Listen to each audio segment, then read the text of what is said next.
welcome to Seeking History.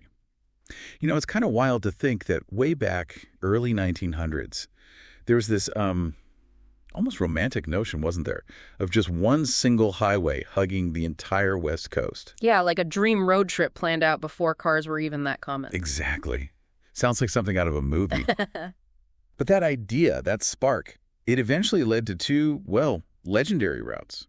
US Route 101 and the Pacific Coast Highway, or PCH. Absolutely. And what's really fascinating, is how these roads, sometimes running like incredibly close to each other, have become so deeply woven into the West Coast story. Right. They're way more than just asphalt. They've genuinely shaped how people live, work, even how they see themselves along this amazing coastline. So today we're going to kind of dig into that. Right. How these highways left their mark on, well, everything. The economy, culture, society. It's huge. When you start peeling back the layers, you find these roads are like right there in the foundation of so many big moments, industry booms, population shifts, all of it. Oh, and so where do we start? To really get US 101, we need to go back, right? Like way back. We really do. Even before cars were really a thing. The groundwork, you could say, was laid centuries ago by El Camino Real. The King's Highway, the Spanish route. Exactly. Imagine these dusty trails, mostly for people on foot, maybe pack animals, connecting the missions, yeah, but also these little farming communities, the early Spanish admin centers. It was basically the lifeline. A lifeline in this huge, mostly empty land. But then, fast forward to the early 20th century, cities like San Francisco, San Jose, they're booming. And those old trails, just not cutting it anymore. Right. You need something more substantial for everything. More people, more goods. There was this real urgency. We need better roads. And that need, that kind of local push, it showed something important. It showed these projects could actually work economically. We think it's the state interested, right? Sets a pattern for funding. Precisely. And that's how US 101 starts developing, kind of piece by piece. The Bayshore Highway down in California is a perfect example. When did that kick off? Construction started in 1924. And the initial money actually came right from San Francisco itself. Local initiative really driving it. And its early success then attracted state funding later. Yep. Shows that step-by-step build-up. And there's even some drama about the name, wasn't there? A bit of a kerfuffle. Oh, definitely. For a little while, the new Bayshore was US 101. But businesses along the original route, the old El Camino Real, they'd built their identity around that 101 designation. They depended on it. So they protested. Big time. Enough that they switched it back. El Camino Real got the 101 name back, and the Bayshore became, well, a bypass. It really highlights how much those highway numbers matter even then, economically. Yeah. And that wasn't the end for the Bayshore, right? It got upgraded later. Yeah, after the 1940s, big push to turn it into a proper freeway, medians, separated lanes, the whole deal. That started around 1950. Reflecting the rise of the car, needing more capacity. Exactly. And unlike the PCH, which we'll get to, US 101 being part of the National Highway System really points to its bigger role. Transportation, commerce, even defense. Okay, so while California is building piece by piece, what about up north? Oregon. Oregon's section of 101 had a slightly different start. It was first thought up in 1919, right after World War I. And the initial idea was military. Yeah, the Roosevelt post-military highway, national security concerns were the main driver initially. But that changed pretty fast. Oh, absolutely. By the early 20s, the public was clamoring for it, but, for fun, for recreation, for tourism. So the demand just shifted. People wanted to see the coast. Exactly. It shows how these massive projects can kind of take on a life of their own, serving needs. Maybe the original planners didn't even prioritize public demand, reshaped its purpose. And building it up there, Oregon, Washington, it must have been incredibly tough. Yeah. The terrain. Oh, immense doesn't even cover it. Super rugged. You hear stories about, equipment having to be shipped in by sea because there were no roads. Tractors apparently getting swallowed by the surf. Crews having to haul supplies on their backs until they could even carve out basic access. Tractors in the surf. That just paints a picture, doesn't it? The sheer difficulty. Yeah. You don't think about that stuff cruising along today. Not at all. And bridges were absolutely key to cross all those rivers and inlets. Engineers like Condi B. McCullough designed these amazing reinforced concrete bridges.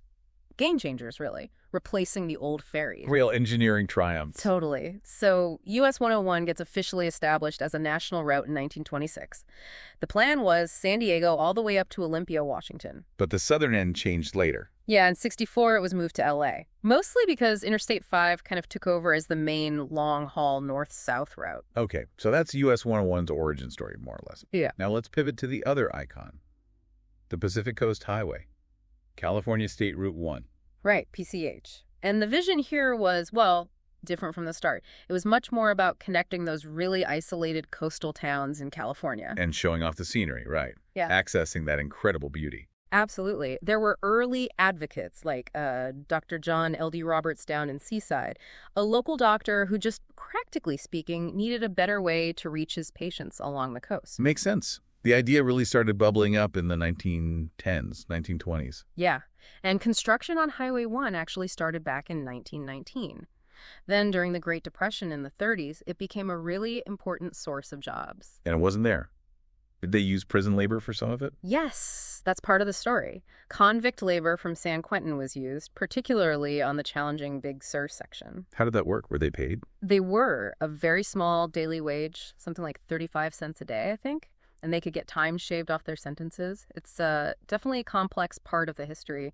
Reflects the tough economic times and, well, the methods used back then for big public works. It is sobering, thinking about the actual individuals, whose labor built these roads we take for granted, sometimes under really difficult conditions. Absolutely. And that Big Sur section, I mean, talk about an engineering nightmare. Oh, yeah. Just blasting through sheer cliffs, granite, sandstone, Yeah. moving millions of cubic yards of rock.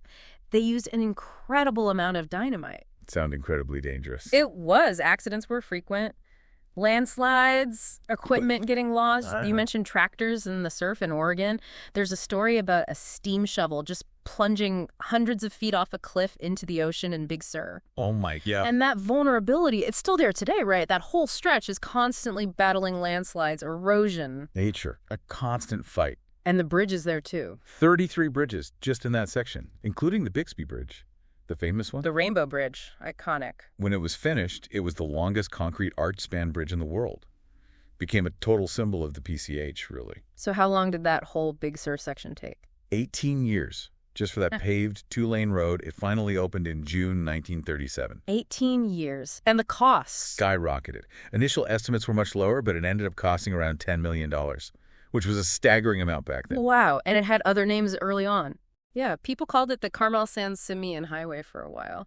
Also the Roosevelt Highway, linking it, thematically with the one in Oregon. Okay, so we've got these two roads, US 101 and PCH, built for often different reasons, facing different challenges.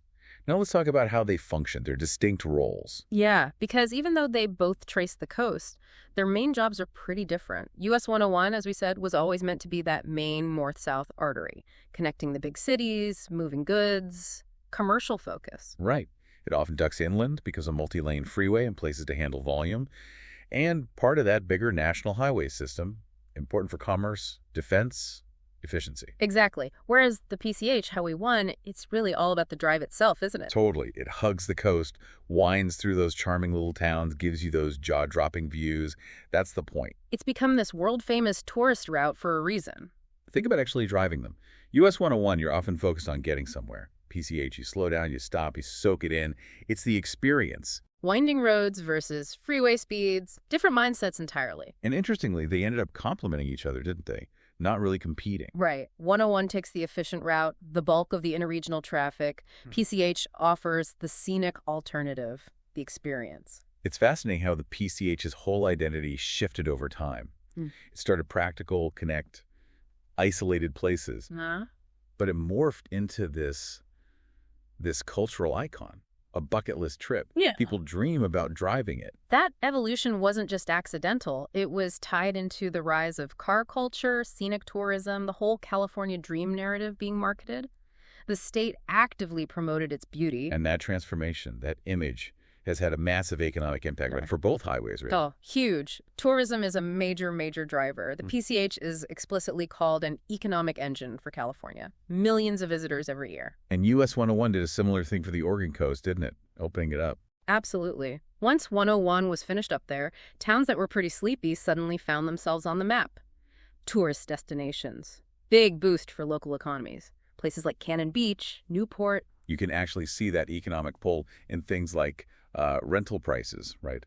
The PCH premium. Definitely. If you want to live near the PCH, say in Santa Barbara or parts of LA County like Malibu, you're going to pay significantly more for rent compared to somewhere just a bit inland like Bakersfield. That desirability has a real price tag. And remote work has just poured fuel on that fire, hasn't it? More people wanting that coastal lifestyle if they can work from anywhere. Exactly. There was a Zillow report showing a big jump in rental searches for places near the PCH. People are actively seeking it out. So they've established their identities, driven tourism. Let's dig into how they've really shaped the economic fortunes, and sometimes misfortunes, of the communities along the way. Right, because that tourism boom. It's a bit of a paradox, isn't it? It brings in money, yes, but it also inflates property values like crazy. Rents go up. Makes it hard for people who've lived there for generations or people working in local service jobs to actually afford to stay. That's the classic double-edged sword. The very highway access and scenic beauty that attract people also contribute to gentrification and affordability crises. And the short-term rental thing, Airbnb, VRBO, that adds another layer of pressure, right? Taking potential long-term housing off the market. For sure. Towns like Carmel by the Sea, Laguna Beach, they're grappling with this constantly. You see local governments trying to step in, like Monterey County putting caps on short-term rentals. It's a real struggle. So tourism is one side. What about the impact on more traditional industries, like fishing? Well, initially, Highway 101 was a huge help for fishing communities, especially in Oregon. Think about it suddenly. These remote villages had much easier access to get their fish to bigger markets. Faster, fresher, bigger reach. Must have been a game changer. Places like Coos Bay, North Bend relying on groundfish. Huge boost. But then, over time, things got more complicated. Overfishing became an issue, regulations tightened, the industry started consolidating. And at the same time, the land along the coast is becoming more valuable for tourism, for second homes. Exactly. So those traditional working waterfronts, the docks, the processing plants, they start getting squeezed out. It gets harder for fishermen to afford moorage, harder for new people to even enter the industry because the costs are so high. A familiar story, unfortunately. What about logging? That was huge in the Pacific Northwest. Massive, especially the redwood forests in Northern California, Southern Oregon. US-101 was definitely important for hauling timber early on. But that industry has changed dramatically, too. Dramatically. Environmental movements, stricter regulations on old-growth logging. It led to a major decline, particularly in places like Humboldt County in California. Sawmill jobs disappeared. So those areas had to adapt. They had to diversify. You see growth in things like, well, cannabis cultivation, healthcare, retail, and, of course, tourism picking up some of the slack. US-101's role in hauling timber is much smaller now. And agriculture. Yeah. California's Central Coast is like the nation's salad bowl. An agricultural powerhouse.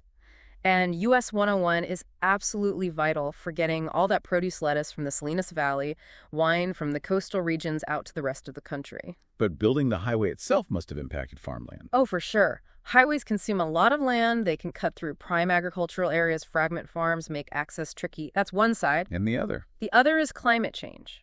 Coastal agriculture is increasingly vulnerable. Sea level rise threatening low-lying fields, saltwater intrusion into groundwater, more erosion. So the highway that helps transport the crops is right next to the environmental threats endangering those crops. It's a complex relationship. The highway provides the lifeline, but also exists within this increasingly fragile coastal environment. It highlights the interconnectedness. And for some of the more remote areas, US-101 isn't just a commercial route, it's the commercial route, right? Absolutely. Think about Del Norte County, way up in Northern California. US-101 is basically their only major connection south to the big economic centers. It's critical for year-round trucking, for supplies, for everything. Which makes the idea of a major closure terrifying. Yeah. Like that last chance grade section. Exactly. That stretch is notoriously unstable. Studies have projected that a long-term closure there could cost the regional economy hundreds of millions of dollars in lost output, thousands of jobs gone, huge income losses. Devastating, especially for tourism-dependent businesses, plus the daily costs of detours. Massive detours, adding hours and significant cost to every trip. And repairs take forever because the geology is so difficult. It really exposes the economic vulnerability of relying so heavily on one single road. And the maintenance costs are just ongoing and huge, aren't they? Astronomical. That last chance grade section alone has cost something like, what, nearly $30 million just in repairs since the late 90s? These are the sort of hidden costs behind the beautiful views and the scenic premium. It costs a fortune to keep these roads open. Fundamentally, they enabled growth. They opened up previously isolated coastal communities to more people moving in. Like those Oregon towns we mentioned, seeing booms after 101 arrived. Right. Or think about Seaside, California near Monterey. The arrival of soldiers at Fort Ord during World War II, facilitated by highway access, completely changed the town's demographics. Lots of families moved in, stayed on. And Seaside became known for its significant black population by the later 20th century, right? Tied into that military history. Yes, by 1980, it had one of the highest concentrations on the Central Coast. It shows how military presence, enabled by infrastructure, can reshape a community's identity. And zooming out, these highways were part of that bigger story of the American West in the 20th century, weren't they? The huge population growth, urbanization. Definitely. They played a role in what historians sometimes call the closing of the frontier, making remote areas accessible, connecting them to the growing urban centers, shifting economic power. California's population just exploded, and these roads helped accommodate that. But again, there's a downside. Social costs to construction. Absolutely. Highway construction, especially mid-century freeway building, often cut right through existing neighborhoods. In San Francisco, parts of 101 displaced communities, sometimes hitting red-line neighborhoods' hardest areas already facing discrimination. Creating physical barriers too, right? Not just displacing people. Yeah, the freeways themselves become dividers. Fences go up, overpasses create separation, sometimes even bus stops get removed, making it harder for people without cars to get around their own neighborhoods. So connecting regions, but sometimes dividing communities locally. That's the tension. US-101 in Santa Barbara, for example, is often cited as a circulation barrier between the downtown and the waterfront.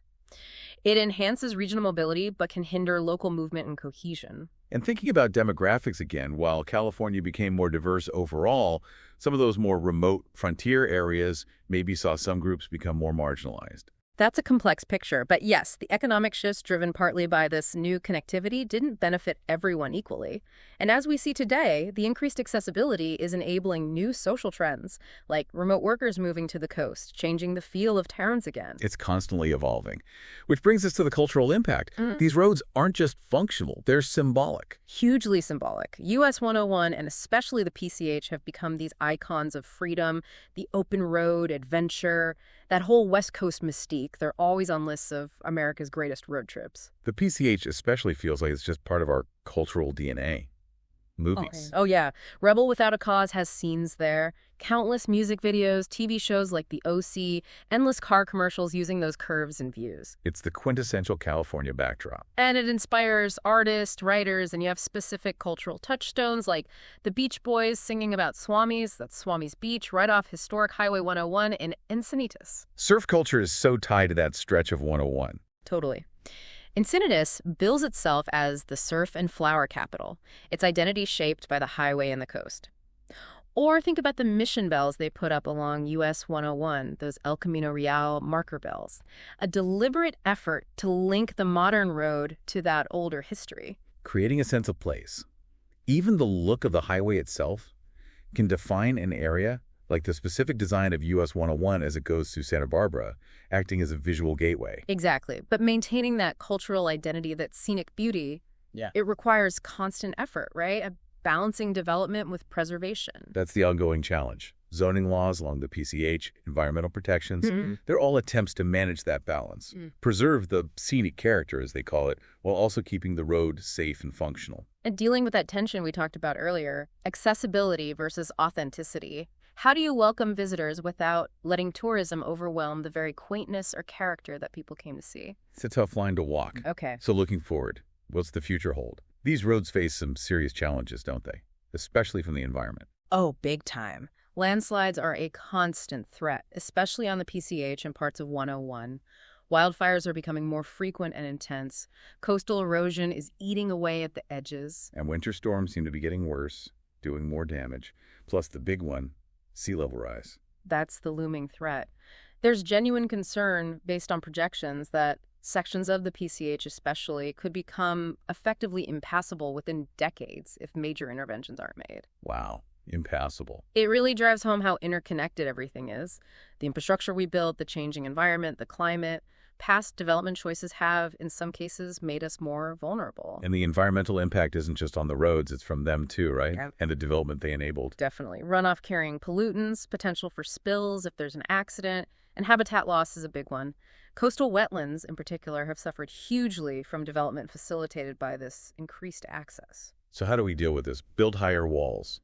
Well, that's the traditional defensive infrastructure approach. But there's a growing shift towards thinking about adaptation strategies. Meaning what, exactly? Things like using nature-based solutions, restoring wetlands or dunes to provide natural buffers, maybe elevating sections of road. Or, in some cases, the really difficult conversation about managed retreat, actually relocating parts of the highway further inland. Moving the road, that sounds drastic. It is drastic and incredibly expensive and complex, but for some sections, it might be the only long-term sustainable option, because the cost of constant emergency repairs is already enormous. Billions spent just reacting to landslides and storm damage. Exactly. Which highlights the need for proactive planning and investment in adaptation. It's not just about saving the road, it's about the long-term economic survival of these coastal communities that depend on it. Economic resilience, what does that look like in this context? It means not putting all your eggs in one basket. Diversifying the economy, like we saw Humboldt County trying to do beyond logging. It means investing in community livability so people want to stay. It requires collective action, planning together. Strong local institutions help too. But right now, a lot of the effort feels reactive, doesn't it? Fix it after it breaks. Largely, yes. There's a huge need for more consistent, long-term sea level rise adaptation planning and, crucially, the funding to implement those plans proactively, not just after the next disaster. So, wrapping this up, the story of US-101 and the PCH, it's clearly one of enduring appeal. People still love these roads, but it's also a story of constant change, constant evolution. And constant challenges. They really are a double-edged sword for the coast. They bring connection, economic life, cultural identity, but they also bring vulnerability, environmental pressure, social disruption. The balancing act continues. It does, and in many ways, the struggles playing out along the West Coast, balancing development with nature, adapting to climate change, dealing with inequality, they're like a microcosm of the challenges facing communities all over the globe. So as we finish this deep dive into US-101 and the PCH for Seeking History, it's so clear they're more than just pavement. They are these living stories, aren't they? Reflecting our ambitions, our ingenuity, but also our complicated, dynamic relationship with the natural world. Absolutely. And maybe the thought to leave everyone with is this. Looking ahead, with all the environmental and societal pressures mounting, what will future generations see as the defining story of these roads? Will it be about clinging to the coastline at all costs, or about finding new ways to live with and travel through this incredible but changing landscape? A powerful question to consider. What will their legacy be?